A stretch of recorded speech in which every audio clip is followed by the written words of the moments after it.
তাকদীর কাগজে লেখা গল্প নয়, সময়ের কলমে আঁকা এক চুক্তি, যা বদলাতে চাইলেও নিজের চোখেই সেটা পড়তে হয়। পালালে ছায়ার মতো পিছু নেয়, আর মেনে নিলে শিকল খুলে আকাশ দেখায়।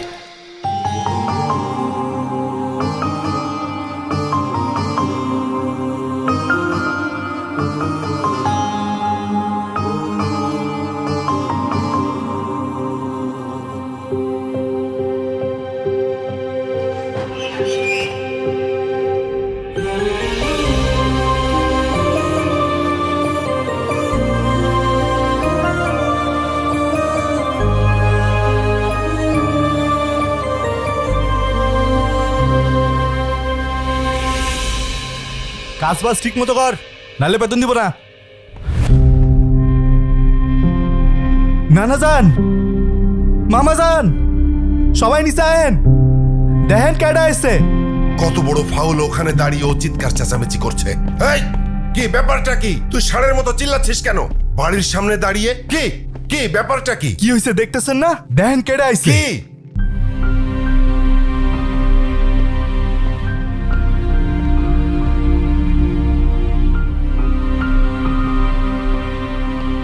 কি হলো, তুমি এখনো যাও নাই? তোমাকে না বললাম ভেতরে যাও। আমি বাইকটা পার্ক করে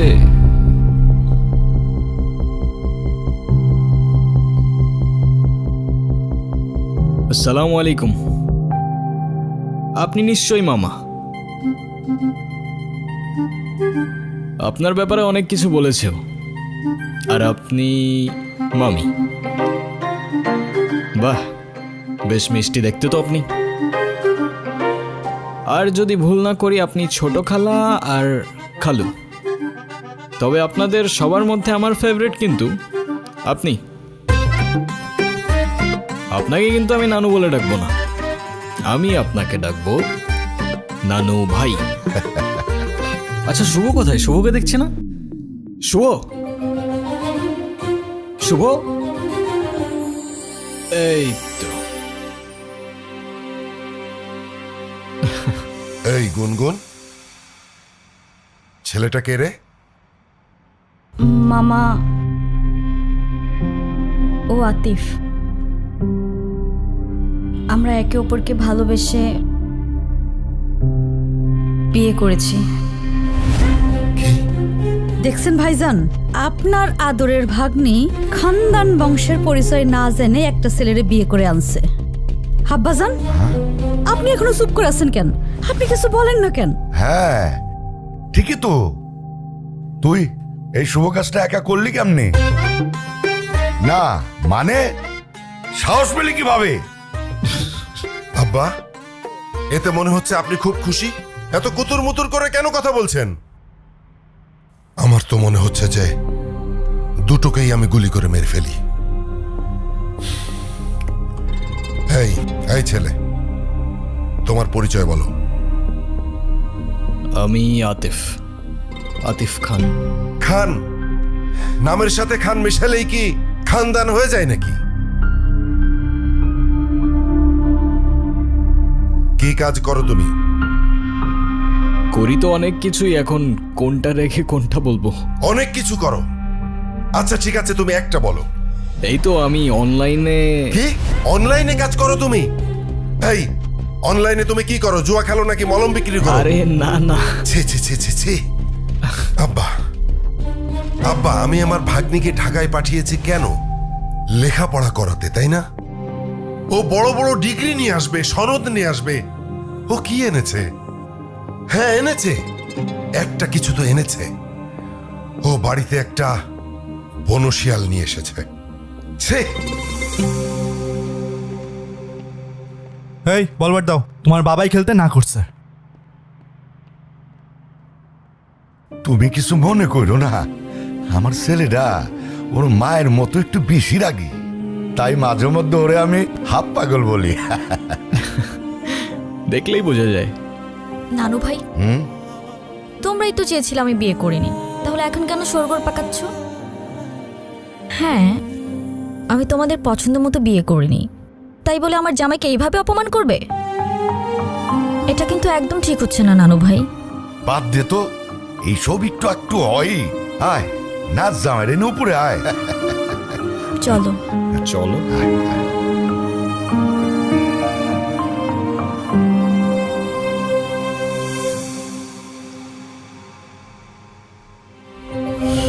কি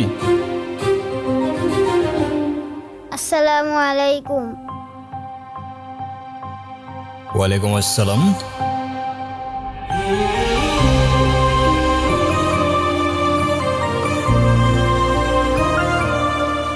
ভালোবাসার মানুষ তখনই সুন্দর যখন সে আমার আপন মানুষেরও ভালোবাসার মানুষ হয়।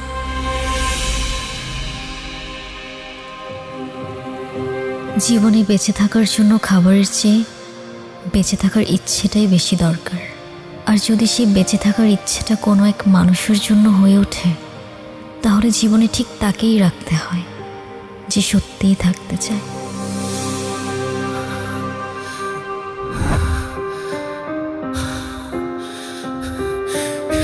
এই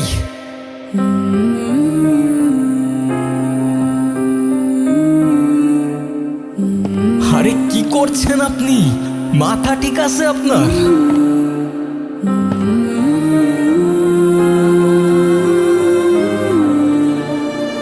আরে আজব তো।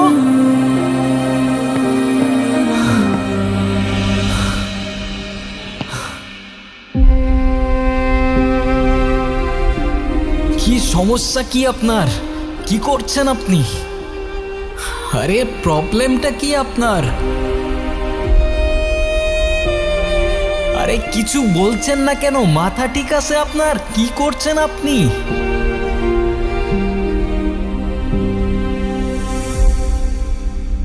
পাগল নাকি আপনি? মরতে যাচ্ছিলেন কি জন্য? নাও, একে তো এত বড় একটা বোকামি করতে যাচ্ছিলেন, তার উপরে ড্যাব ড্যাব করে তাকিয়ে আছেন। ভ্যাম্পায়ার নাকি আমি? ডোন্ট ওয়ারি, রক্ত খাবো না আপনার। এক সেকেন্ড, একটু পানি খেয়ে নিই।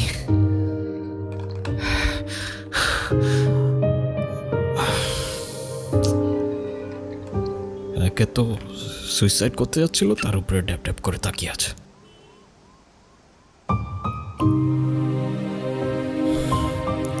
Thank you.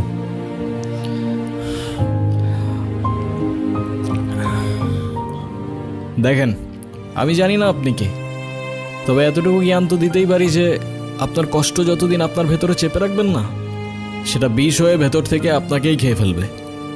এখন বলুন, এই বোকামিটা কেন করতে যাচ্ছিলেন? ডোন্ট ওয়ারি, আমি কাউকে বলবো না। আর বলার মতো তেমন কেউ নেইও আমার, না পরিবার না বন্ধু, শুধু আমি, আমার ক্যামেরা আর আমার ওয়াটার বটল। কি ভাবছেন আমাকে বললে আপনার লাভ ছাড়া ক্ষতি নেই? আর এমনও তো হতে পারে যে আপনার প্রবলেম শুনে আমি আপনাকে কোনোভাবে সাহায্য করতে পারি, রাইট? আমি প্রেগনেন্ট। ভালোবেসেছিলাম, বিশ্বাস করেছিলাম, কিন্তু ভাবিনি সে ভালোবাসা এইভাবে শাস্তি হয়ে ফিরে আসবে। আমি তালুকদার পরিবারের মেয়ে। আমাদের পরিবারের সমাজের নিয়ম না মেনে কিছু করে ফেলা মানে সবার কাছে একটা লজ্জা হয়ে যাওয়া। আমার পরিবার, যারা বলে মেয়েরা হচ্ছে ঘরের সম্মান, আর তারা যখন জানবে আমি বিয়ের আগেই, কিচ্ছু বলবে না, শুধু চেয়ে থাকবে। আর ওদের ওই দৃষ্টিতে আমার বুকটা চিড়ে যাবে। ওরা বলবে না তুই মরে যা, কিন্তু আমি বুঝে যাব আমার মরে যাওয়াই উচিত। ভেবেছিলাম এখান থেকে ঝাঁপ দিলে হয়তো সব ঝামেলা এখানেই থেমে যাবে, না প্রশ্ন, না অপমান, না দোষ, কোনো কিছুরই সম্মুখীন হতে হবে না। ভিতরের চিৎকারটা এখানেই থেমে যাবে। এখান থেকে ঝাঁপ দিলে আপনার চিৎকার থেমে যাবে সে ব্যাপারে তো কোনো সন্দেহ নাই, কিন্তু যার জন্য আপনি এখানে আসলেন সে তো দিব্যি ঘুরে বেড়াবে, রাইট? কোথায় সেই হারামজাদারা? কোথায় আপনার বয়ফ্রেন্ড? কোথায় সে?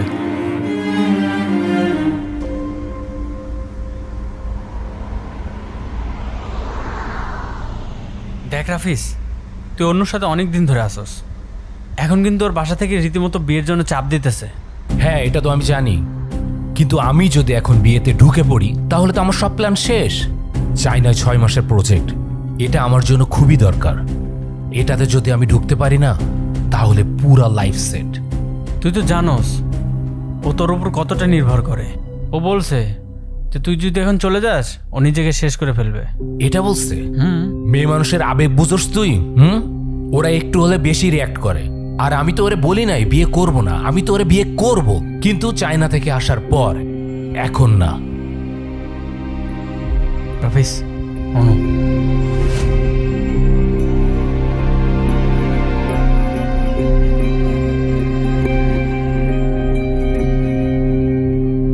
তাহলে তুমি যাচ্ছ? আমি এই সুযোগটা কোনোভাবে হাতছাড়া করতে চাচ্ছি না।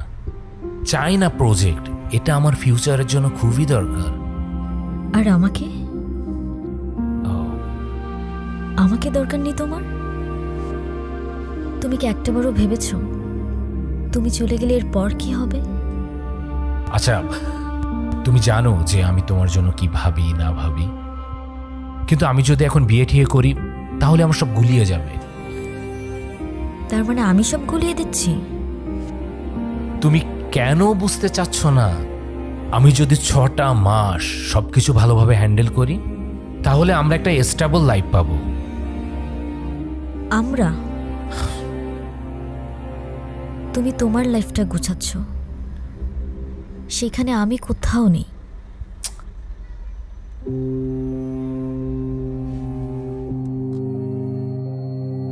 রাফিজ, আরে প্লিজ তুমি তোমার পরিবারকে নিয়ে একটাবার আমার মামার সাথে কথা বলো।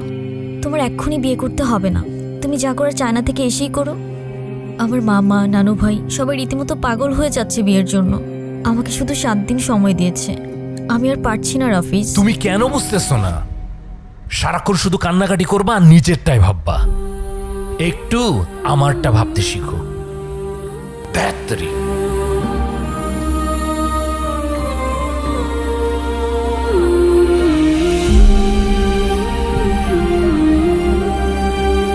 যদিও আমি এর বিপক্ষে, কিন্তু আপনি চাইলে তো। একজন মায়ের পক্ষে নিজের সন্তানকে মেরে ফেলা এতটা সহজ না। তার হৃদস্পন্দন, তার প্রাণ এখন আমার শরীরে। আমি কিভাবে থামিয়ে দিব সে প্রাণ? বুঝলাম। আর তাই তো সেই প্রাণের সাথে সাথে নিজের প্রাণটাও থামিয়ে দিচ্ছিলেন, রাইট? হ্যাঁ, চেয়েছিলাম, কারণ আমি নিজের পাপের বোঝা নিজে বইতে পারবো।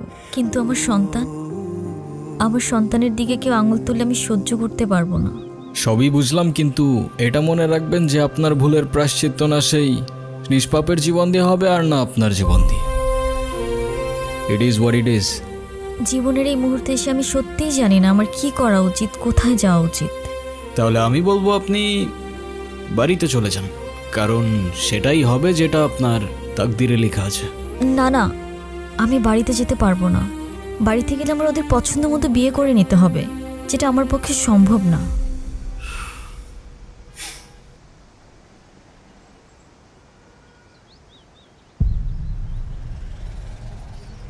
আপনি কি কিছু বলতে চাচ্ছিলেন?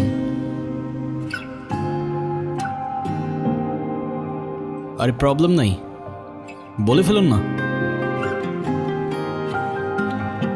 আপনি আমাকে বিয়ে করতে পারবেন? হোয়াট? সত্যি না, মিথ্যে। আরে বুঝাই বলেন না, আমি কিছু বুঝতে পারতেছি না, মাথায় ঢুকতেছে না কিছু আমার। ধরুন আমি আপনাকে স্বামী সাজিয়ে আমাদের বাড়িতে নিয়ে গেলাম, কিছুদিন পর আপনি ওখান থেকে চলে যাবেন। তখন তো আমার সন্তানের পরিচয় নিয়ে কেউ প্রশ্ন তুলতে পারবে না। তারপর রাফিজ যখন আসবে তখন বিয়ে করে নেব। সরি, আমি আসলে বুঝতে পারছি না আমি কি বলছি না বলছি। আপনি কেনই বা আমার জন্য এত কিছু করবেন? সরি। আচ্ছা চলেন। আপনার জন্য মা হবেন না আপনি? একজন মায়ের জন্য এটুকু তো করাই যায়, বলেন? চলেন, আসেন আসেন, আর ভেবে লাভ নেই।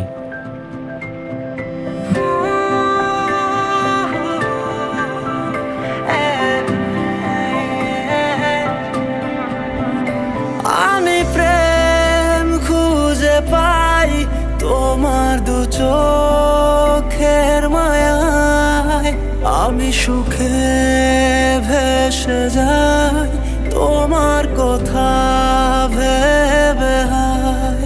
তুমি আমার সেই তুমি, যার ভাবনায় ফাগুন আসে, নিমেষে ফুটে ফুলছে তোমার উড়ন্ত কালো চুলে। নিজেকে আমি হারিয়ে ফেলি, তুমি সামনে আসো যখন, আমি তোমার টানে তোমার নামে লিখেছি গান সারাক্ষণ। তুমি আমার হয়ে থেকো ভালোবেসে সারাটা জীবন, আমি তোমার টানে তোমার নামে লিখেছি গান সারাক্ষণ। তুমি আমার হয়ে থেকো ভালোবেসে সারাটা জীবন।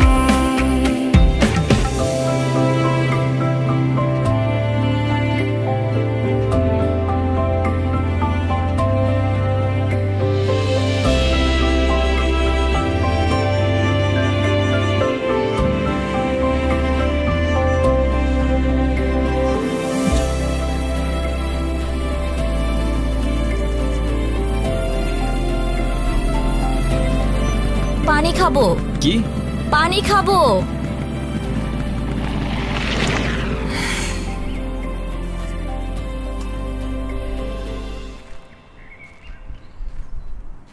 পানি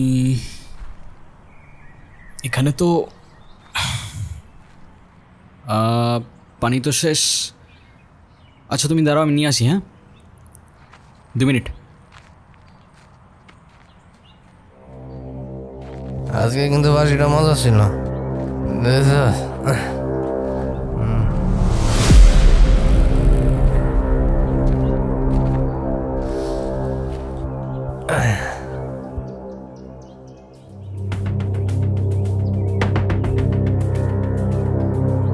এই মিষ্টি জঙ্গলের মধ্যে এত সুন্দর পরি। কি আপু, চুপচাপ কেন? কথা কইতে পারেন না? নাম কি আপনার? কি হয়েছে এখানে?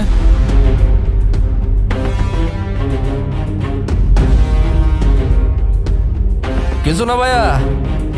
আপু, আমার কথা শোনেন না, চলেন না এক কাপ চা খাই। আমরা কিন্তু মানুষটা খারাপ না। এখান থেকে চলেন তাড়াতাড়ি। আরে দাঁড়ান না, চায়ের দাওয়াত দিল না, তা ভাবছি চাটা আজকে কে বানাবে, তোরা না তোদের বাপ? এই কি বললি? একদম এরকম।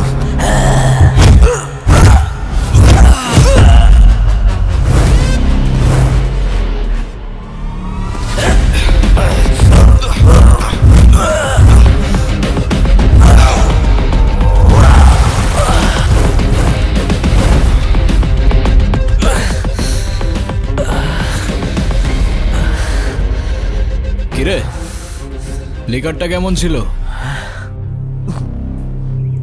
করা ভাই।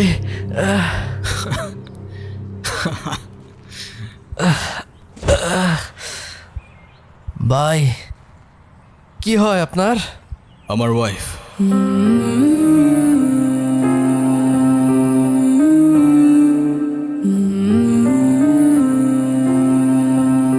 সম্পর্কের কিছু ডাক মাঝে মাঝে মানুষকে অদ্ভুত আনন্দ দেয়। আসলে যা সত্য সেটাই সুন্দর। আচ্ছা, এরকম মন খারাপ করে বসে থাকলে হবে? যা হবার তা তো হয়েই গেছে। গুনগুন তার পছন্দ মতো বিয়ে করেছে, এতে রাগ করার কি আছে? তুমি রাগ করো, অভিমান করো, আর যাই করো না কেন, এতে ওদের কিছু আসবে যাবে না। তুমি কেন ব্যাপারটা বুঝতে পারছো না? আমি শিওর এই ছেলে একজন ডিজিটাল জুয়ারি। ওদের কাজ হচ্ছে বড়লোক ঘরের মেয়েদেরকে খুঁজে বের করা, তারপর তাদেরকে টার্গেট করে। শুধুমাত্র টাকার লোভে এই ছেলে আমার ভাগ্নিকে বিয়ে করেছে, আর কিচ্ছু না। কোত্থেকে আসে তোমার মাথায় এসব বুদ্ধি? আমায় বলবা, আমি তো বুঝতে পারি না। আর আমার ছেলেটাকে দেখে এত খারাপ কিছু মনে হয়নি। ছেলেটা ভালো ছেলে। আমার ধারণা গুনগুন এই ছেলের সাথে ভালো থাকবে। মন খারাপ করে বসে না থেকে চলো সবার মাঝখানে যাই। এভাবে কোনো লাভ হবে না। আমাদের উচিত এখন সব কিছু মেনে নেয়া। মাথাটা ঠান্ডা করো, তাতে তোমারও ভালো, সবারই ভালো।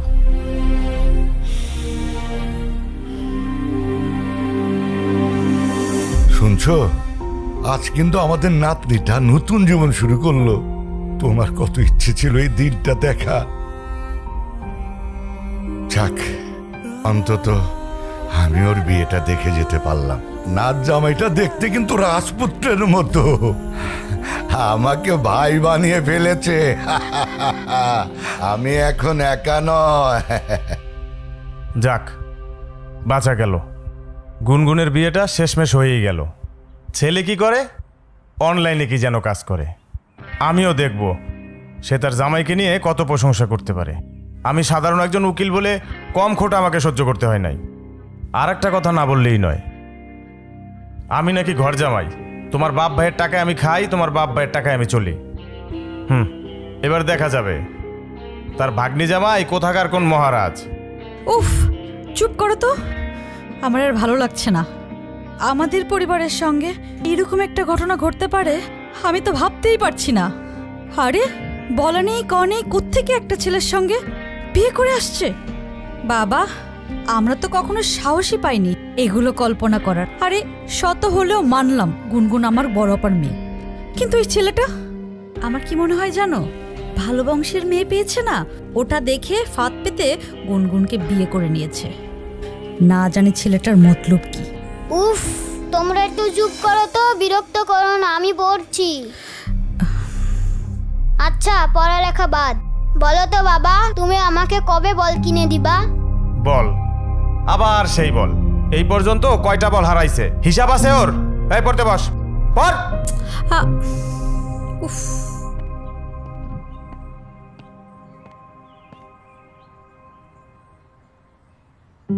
কি কিছু বলবা? না, এই সব কিছুর মধ্যে আমি একটা জিনিস বুঝলাম না।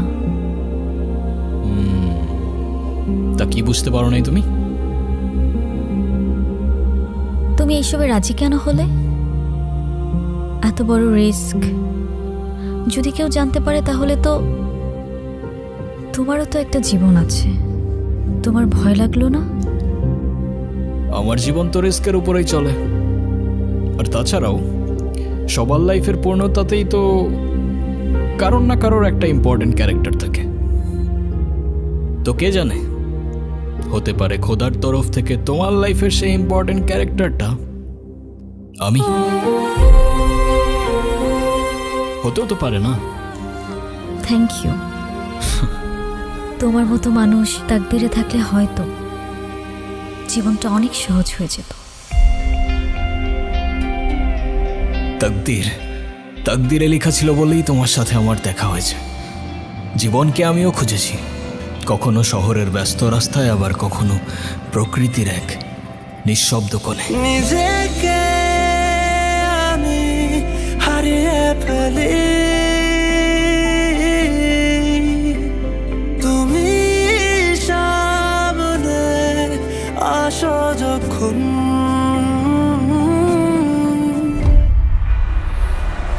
অবশেষে আমি আমার জীবনকে দেখতে পাই ক্যামেরায়। আমি তোমার টানে, তোমার নামে লিখেছি গান সারাক্ষণ। তুমি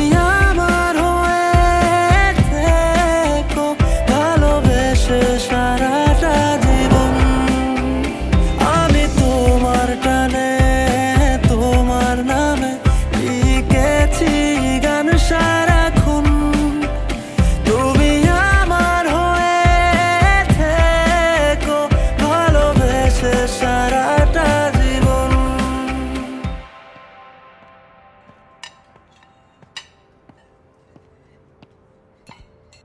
বেশি করে দাও। কি নানু ভাই?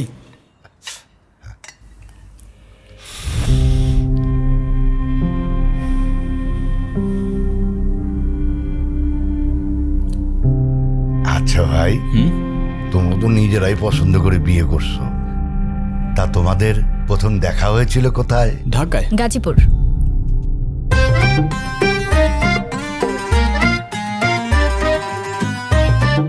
মানে ঢাকায় গাজীপুর সাফারি পার্কে।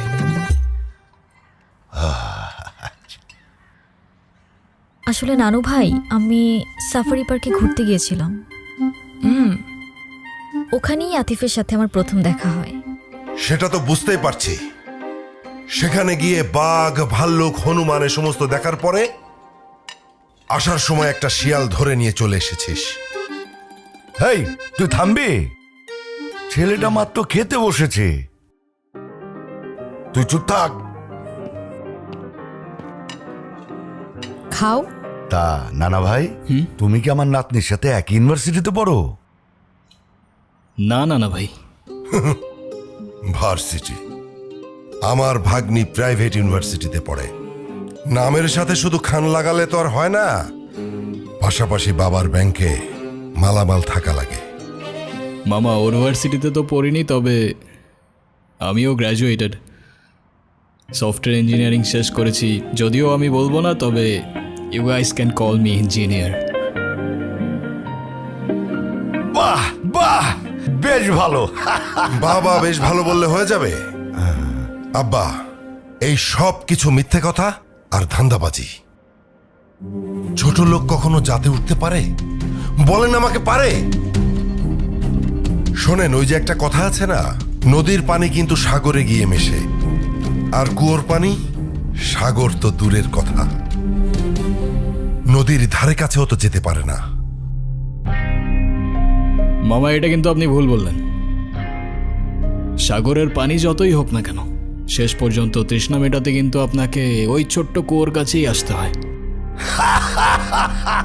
কি আর জবাব দিয়া হয় মেরা ভাই।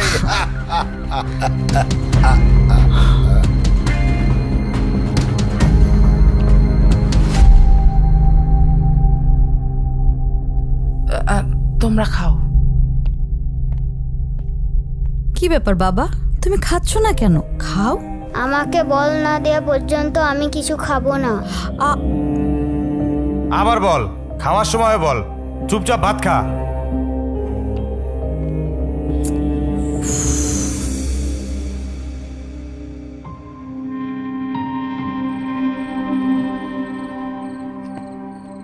কি শুনলাম তুমি নাকি ঠিকমতো পড়াশোনা করো না?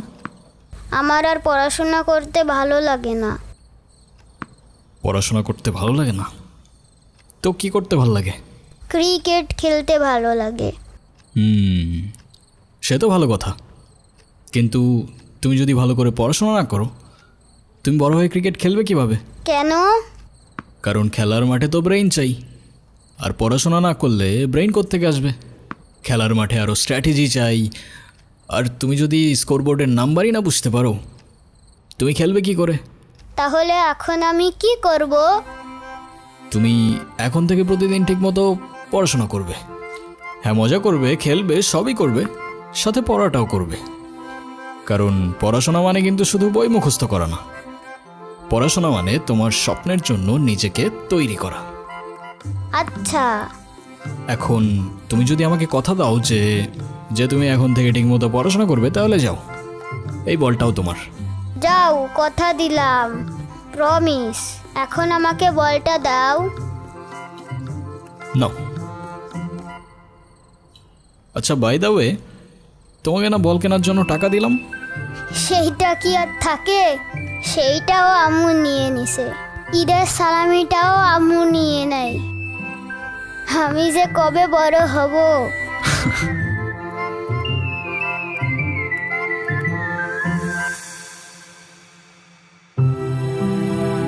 বড় তো সেদিনই হবে যেদিন নিজের কষ্ট চেপে অন্যকে সাহস আর সাথ দিতে শিখবে।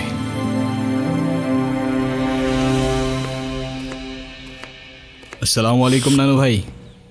ওয়ালাইকুম, বসো। আসসালামু আলাইকুম মামা।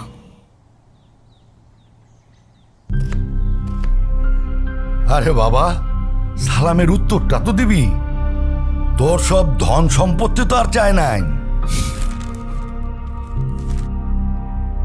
ওয়ালাইকুম সালাম। রবির মেজাজ দেখছিস? ভালো করে এক কাপ চা বানায় না দে। এই রবি, ওর সাথে একটু গল্প গুজব কর না। আমি যখন জামাই ছিলাম তখন আমাকে তো নানির পরিবার মাথায় করে রাখতো। তার তো কারণ ছিল আব্বা, সেটা আপনি খুব ভালো করে জানেন। আপনি তো ওর মতো কোনো সাধারণ পরিবার থেকে আসেননি। আমাদের বংশের মান মর্যাদা, ধন সম্পদ, নাম ডাক এসবের একটা ব্যাপার ছিল। আমার না আপনার জন্য খুব আফসোস হচ্ছে মামা। If I am not wrong, আমি যতদূর বুঝতে পারলাম আপনার কাছে খানদান, প্রপার্টিজ, নাম ডাক এসব কিছু ইম্পর্ট্যান্ট। মায়া, টান, ভালোবাসা এসব কিছু না। আমার ভাগ্নিকে তো বিয়ে করেছ, তা বউকে কি খাওয়াবে? সকাল বেলায় এক বাটি প্রেম আর রাতের বেলায় এক বাটি ভালোবাসা, তাই তো?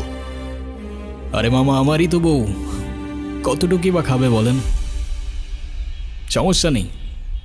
আর তারপরেও যদি কম পড়ে যায়, একজনেরটা না হয় দুজনে ভাগাভাগি করে নেব।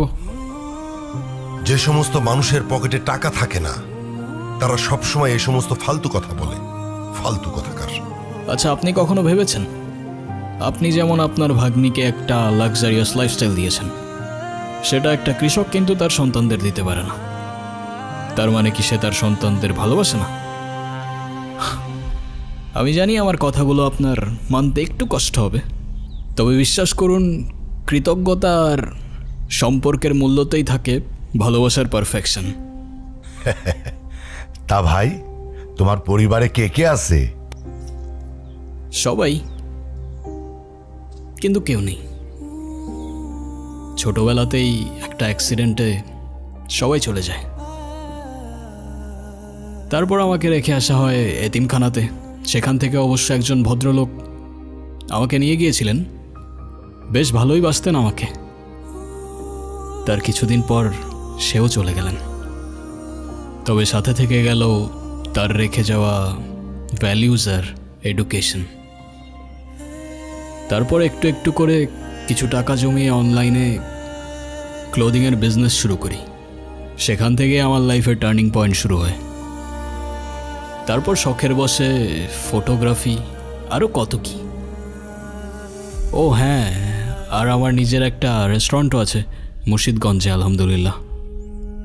তবে আমি বিশ্বাস করি যে জীবনে টাকা দিয়ে সুখ কেনা যায় না, ঠিক। যদি না সেই সুখ তাকদিরে লেখা থাকে।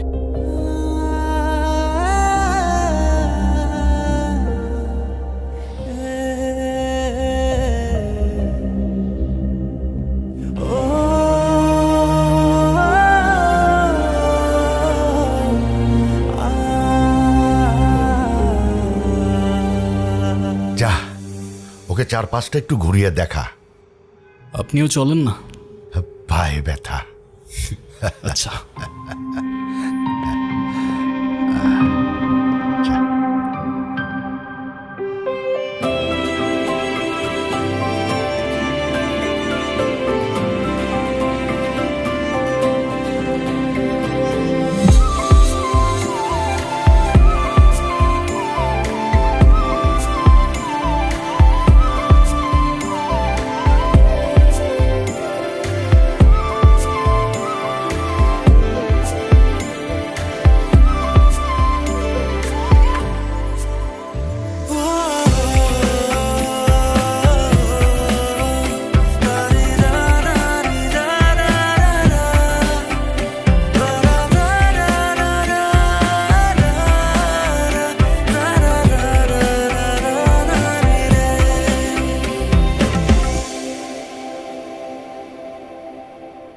এটা আমার সবচেয়ে প্রিয় জায়গা।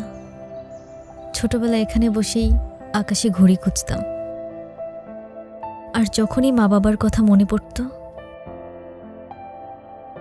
একা একা বসেই কাঁদতাম। তুমি জানো পরিবার কেমন হয় আমি তো ভুলেই গিয়েছিলাম। প্রথমবারের মতো যখন তোমার বাড়িতে ঢুকলাম না, সবাইকে দেখে কেমন যেন অদ্ভুত লাগছিল। অদ্ভুত কেন? কারণ আমি কখনো কল্পনাও করিনি যে একটা বাড়ির ভেতরে ঢুকলে এমন নতুন একটা দুনিয়া খুলে যেতে পারে। তোমার মামা যতই রাগ দেখাক, আমার কেন যেন মনে হয় তোমাকে অনেক ভালোবাসেন উনি। মামি যখন নিজ হাতে প্লেটে খাবার বেড়ে দেয়, তখন মনে হয় এটাই হয়তো মায়া। আর নানু ভাই যখন চোখে চোখ রেখে ভাই বলে ডাকেন, তখন মনে হয় আমি আর একা নেই। আমি তো শুধু অভিনয়ের নামে এসেছিলাম। এখন অভিনয় করতে করতে যে আমি তোমার পরিবারের মায়ায় পড়ে যাব, সেটা আমি বুঝতে পারিনি। থ্যাংক ইউ গুনগুন।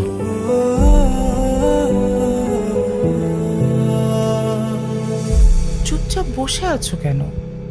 ভয়ে আছো? চিন্তায় আছো? না, চিন্তা না, ভয়। একটা ভয় আগুনের মতো করে আমার বুকের মধ্যে চেপে বসে আছে। এই আতিফ ছেলেটাকে আমি যত দেখছি, ততই যেন মনে হচ্ছে ওর চোখে মুখে অনেক কথা আছে, কিন্তু কথাগুলো ও মুখ দিয়ে বলছে না। ভালো মানুষ চোখেই কথা বলে, মুখে বলে না। আতিফ যদি ভালোও হয়, তবু তো ভয়টা আমার রয়ে গেছে। আমার বোনকে আমি আমার চোখের সামনে নিঃশেষ হয়ে যেতে দেখেছি।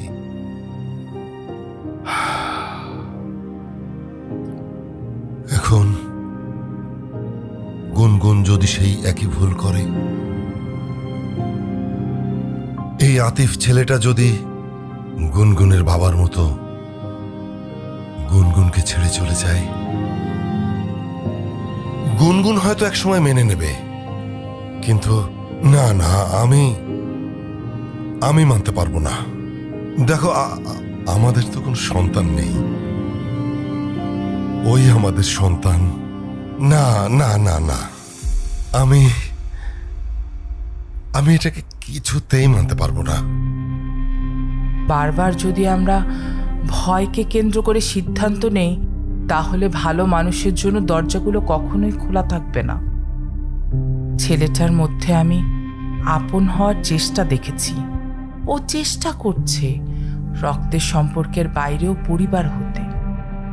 দেখো, তুমি যদি ভয় থেকে ওকে দূরে সরিয়ে দাও, তাহলে সেই পুরনো ঘটনার আবার পুনরাবৃত্তি হবে।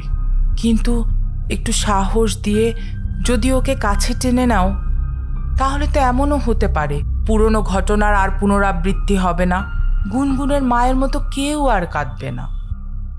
আচ্ছা, গুনগুন যদি ভালো থাকে, আতিফ পাশে থাকলে নিরাপদ বোধ করে, তাহলে তুমি কি চাও? তুমি কি চাও তোমার পুরনো ভয় আবার পুনরাবৃত্তি হোক? তবু ভয় আমার মন থেকে যাবে না। তবে তোমার কথা শুনে এখন মনে হচ্ছে যে ভয়কে জয় করার সময় বোধহয় চলে এসেছে। ভয় নয়, সাহস দিয়েই নতুন জীবন শুরু করতে হয়।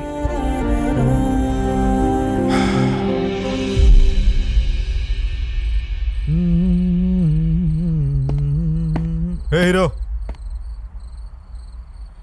কাকে বলতেছো? আপনারাই বলতেছি। আরে আপনারে তো দুলাভাই ডাকতে মনেই ছিল না। আসলে আমি মামাজানের মতো সব বনারে পাত্তা দিই না।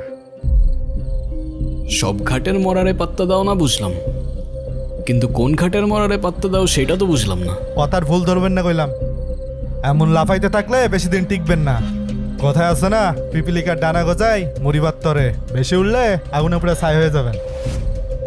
যে পিপিলিকা আগুনে ডানা মেলে ভাই, সে কিন্তু আগে বুঝে নেয় আগুনটা কার হাতে আছে। তো সাবধানে থাইকো, আগুনটা আবার এদিক ওদিক লেগে গেলে পরে তো আবার নিজেই সামলাতে পারবে না ভাই।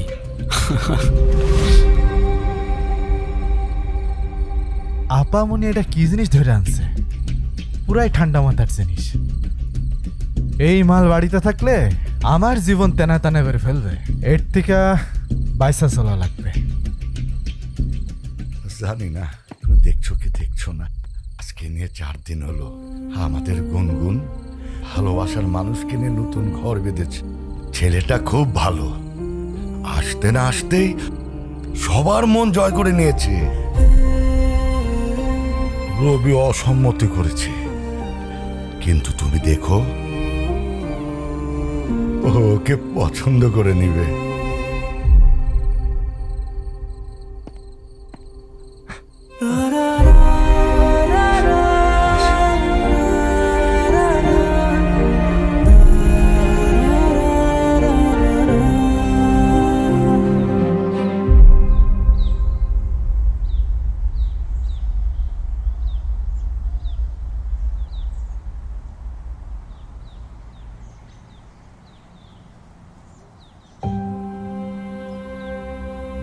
তুমি এখনো ঘুমাওনি?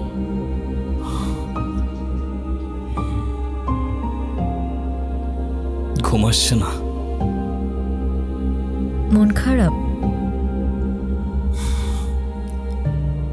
এই অভিনয়গুলো দিন দিন আমার জন্য কঠিন হয়ে যাচ্ছে।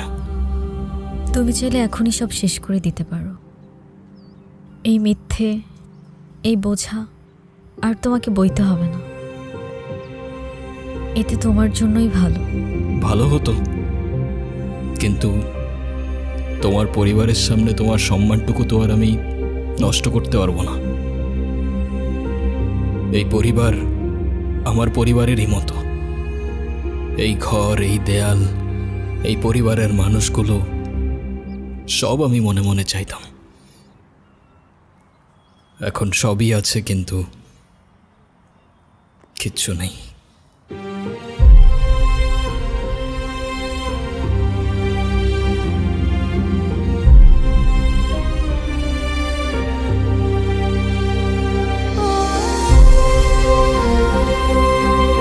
কি ব্যাপার, ওরা দুজন দু জায়গায় কেন?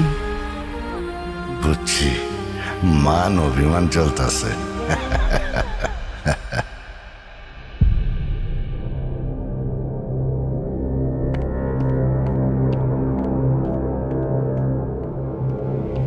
এই কে আপনি? কারে চাই?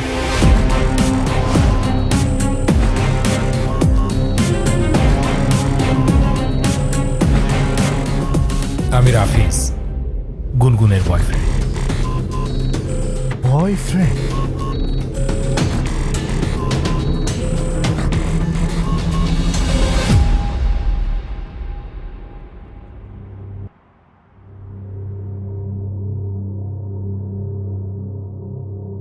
গুনগুন,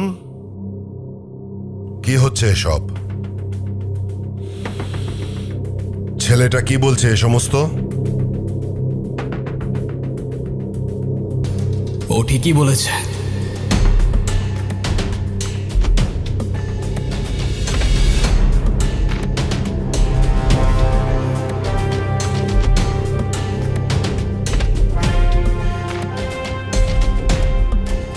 আমি গুনগুনের কিছুই না। আমাদের বিয়ে হয়নি, আর এতদিন যা ছিল তার পুরোটাই ড্রামা।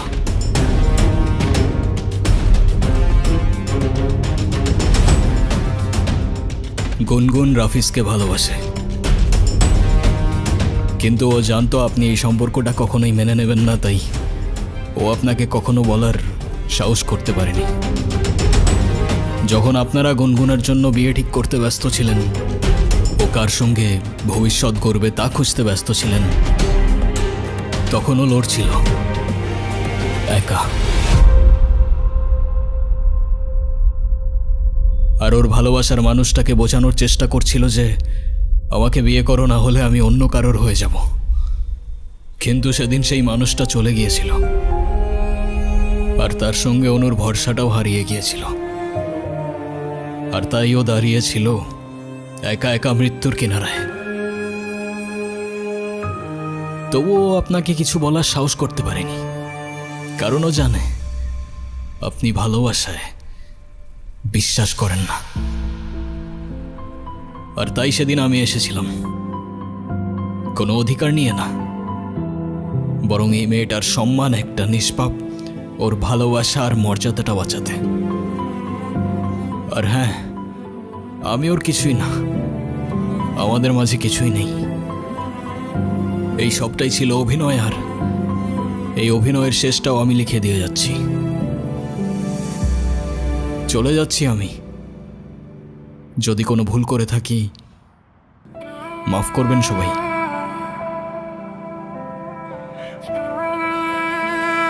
আতিফ, আমি তোমাকে মিথ্যে বলেছিলাম। আমি প্রেগনেন্ট না।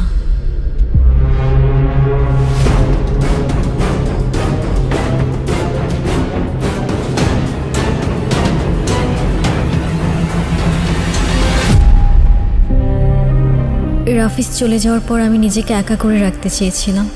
ও চায় না গিয়ে ওর ভুলটা বুঝতে পারে আর বারবার মাফ চাইতে থাকে। তবু আমি জানতাম সব শেষ। মামা নানুর দেওয়ার সময় তখন পেরিয়ে গেছে, কিন্তু এরপর শেষ একটা সুযোগ হয়ে আসলো আতিফ। এই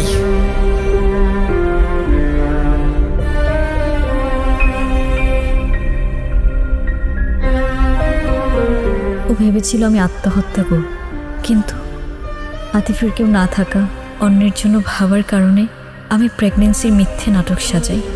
রাফিজের যাওয়ার সময়টার কথা ভেবেই আমি আতিফকে মিথ্যা বলি।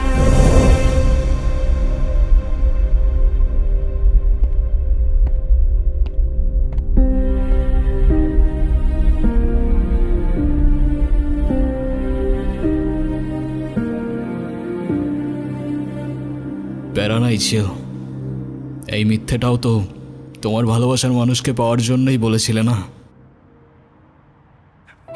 তুমি তাকে পাওয়ার জন্য কোনো কিছুই আর বাদ রাখলে না গুনগুন, আর তাই হয়তো তোমার তাকদির আজ তাকে তোমার কাছে এনে দিয়েছে।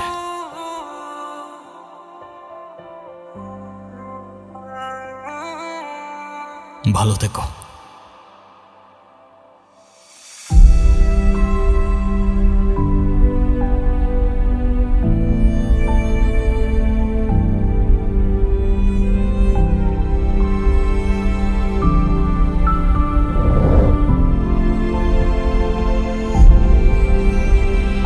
এই দুনিয়ায় কারো উপর মায়া চলে এলে তাকে আর কোনোদিন মন থেকে মোছা যায় না, তবে তার থেকে আঘাত এলে ভালোবাসার আড়ালে লুকিয়ে পড়া যায়। আমি তোমার টানে তোমার নামে লিখেছি গান সারাক্ষণ, তুমি আমার হয়ে থেকো ভালোবেসে সারাটা জীবন। আমি তোমার টানে তোমার নাম লিখেছি গান সারাক্ষণ, তুমি আমার হয়ে ভালোবেসে সারাটা জীবন।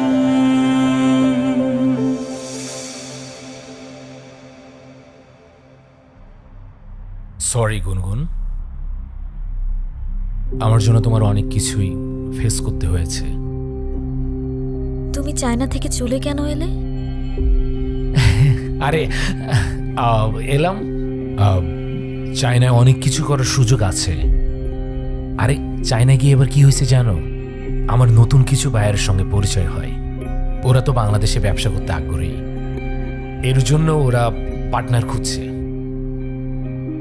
মানে আমি বলতে চাচ্ছিলাম যে যেহেতু নতুন বায়ার, ওদের সঙ্গে যদি আমি ইনভেস্ট করতে পারি তাহলে আমার ফিউচারের জন্য খুবই উপকার হবে আর কি। গুনগুন, তোমার মামার তো অনেক সম্পত্তি, মানে টাকা পয়সা আছে আর কি। আচ্ছা তোমার মামা তো তোমাকে অনেক বেশি ভালোবাসে, আদর করে। তোমার মামা কি তার ভাগ্নিকে খালি হাতে বিয়ে দিবে? না মানে বলছিলাম কি যে তুমি যদি আমার সাথে থাকো তাহলে এরকম ইনভেস্ট আমি 6 মাসের মধ্যে উঠাই ফেলবো আর কি। তুমি তো জানো আমার মেধা বাথরুম যা আছে কতটুকু, এটা যদি আমি প্রপার কাজে লাগাতে পারি তাহলে কোনো ব্যাপারই না আমার দ্বারা এটা। তুমি ফিরেছো ঠিকই, কিন্তু ফিরেছো নিজের জন্য, ভালোবাসার নামে নিজের স্বার্থ নিয়ে। আরে কি বলতেছো তুমি এসব? আরে এসব কিচ্ছু না। আরে আমি তো চুপ, তোমার মুখ থেকে আর একটা শব্দও না। আজ আমার নিজের উপর রাগ হচ্ছে। আমি তোমাকে ভালোবেসেছিলাম। তুমি জানো আমি তোমার জন্য কি কি করেছি? তোমার জন্য আমি আমার ইচ্ছের বিরুদ্ধে গিয়ে আমার ফ্যামিলির সাথে মিথ্যে নাটক করেছি। আর আতিফ, তার তো আমার কাছে কোনো চাওয়া পাওয়া ছিল না, তবু আমার জন্য, আমার সম্মানের জন্য সে এই বাড়িতে এসেছে। যে মানুষটা আমার জন্য এত কিছু স্যাক্রিফাইস করলো তাকেই আমি মিথ্যা বলেছি, আর সেটাও শুধুমাত্র তোমার জন্য। আর আজ তুমি এসেছো, সাথে করে নিয়ে এসেছো টাকার হিসেব, ব্যবসার প্রজেক্ট। এটা নতুন কিছু না। তুমি যখনই আসো তখন ভালোবাসা নয়, তোমার দরকার নিয়ে আসো। ঠিক আছে, তাহলে যাও, তোমার আতিফের কাছে যাও। তোমার প্রেম ভালোবাসা সব তার সাথেই মানায়। হ্যাঁ, একই বাড়িতে থাকো, একই ঘরে থাকো, না জানি কি কি হইছে এর ভেতরে।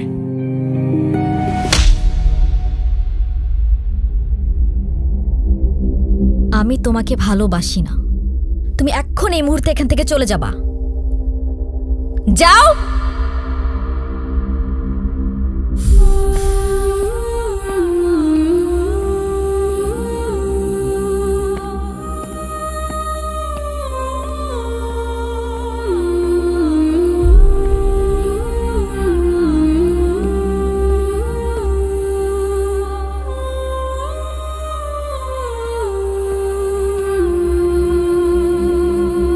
গুনগুন,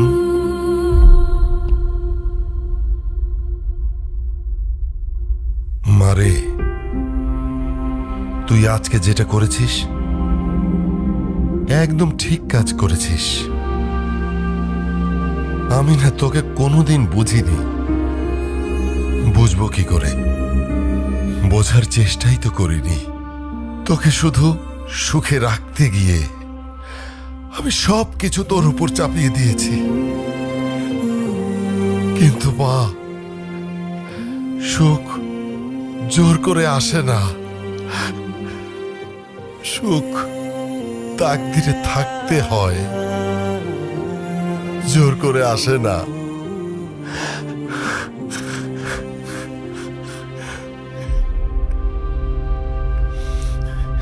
তুই একটু তোর নানুর কাছে যা না।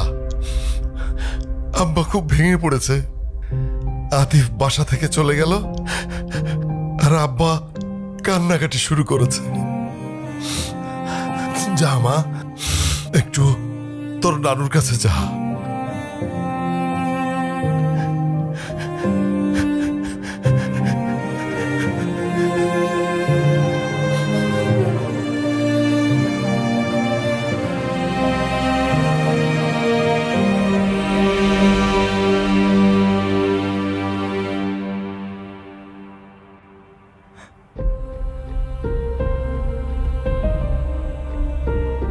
তুই কষ্টে আছিস জানতাম,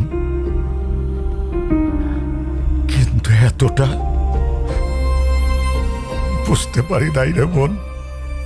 জানিস বোন, ভালোবাসা মানে শুধু পাশে থাকা না, ভালোবাসা মানে না থেকেও কারোর জন্য বুকটা কাঁপে। ভালোবাসা মানে তুই হাসলে তার প্রাণটা হাসে, আর তুই কাঁদলে সেও ভেঙে পড়ে। ওর চোখে যে কি মায়া ছিল বোন, সেই চোখ কখনো মিথ্যা বলতে পারে না। ও শুধু তোকে চায়নি, তোকে রক্ষা করেছিল,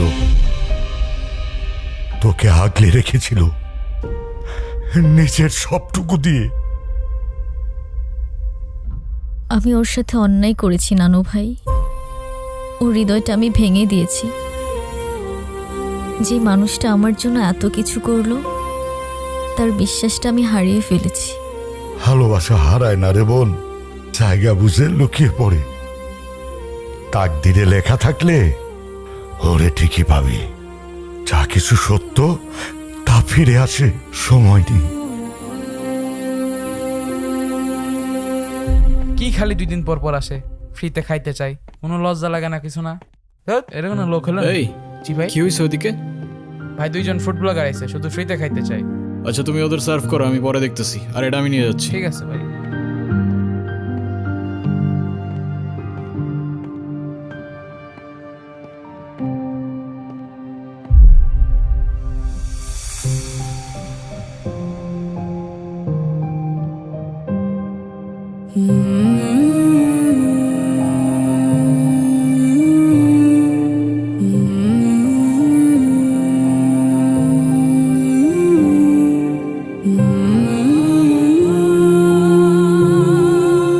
তুমি এখানে?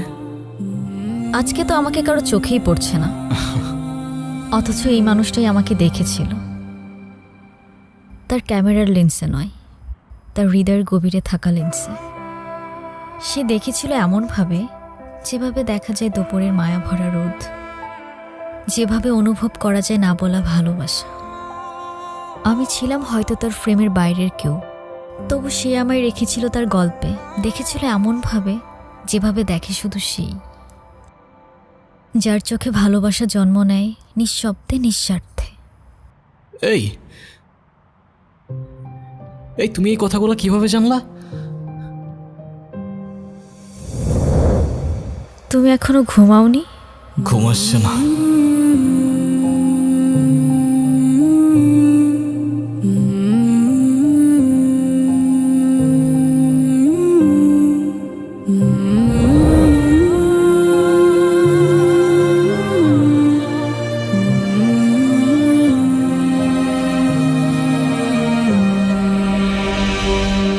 এখন আর এসব জেনেও কি? সে তো তার তাকদিরে লেখা মানুষকে পেয়েই গেছে। আমি তো শুধু একটা ছায়া ছিলাম, আলো তো ছিল অন্য কারোর জন্য। চায় না জিনিস, তাই ভেঙে যাওয়ার আগেই ছুঁড়ে ফেলে দিয়েছি।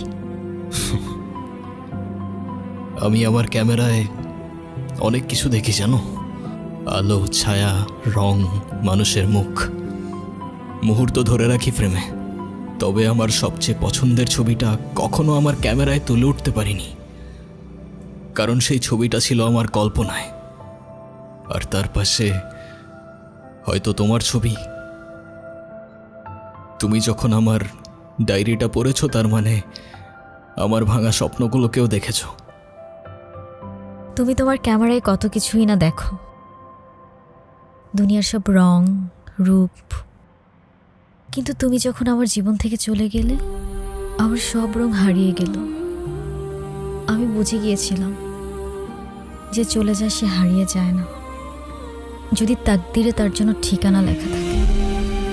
তোমার তাকদিরে আমি আছি কিনা সেটা আমি জানি না, তবে সেই ছোটবেলা থেকেই একটা জিনিস চাইতাম জানো, একটা ঠিকানা, যেখানে সন্ধে হয়ে যাওয়ার পর কেউ বলবে তাড়াতাড়ি ফিরে এসো।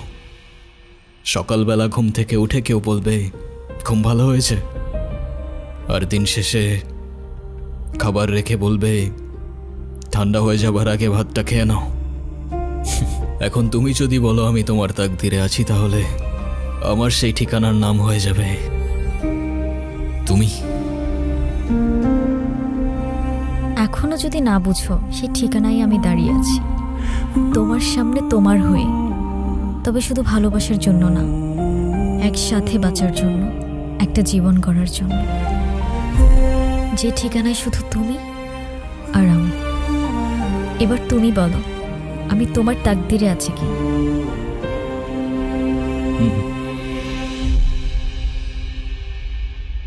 আচ্ছা, আমি যদি বলি এই মুহূর্তে তোমার ডায়েরিতে আমার জন্য কিছু লিখতে, তাহলে তুমি কি লিখবে?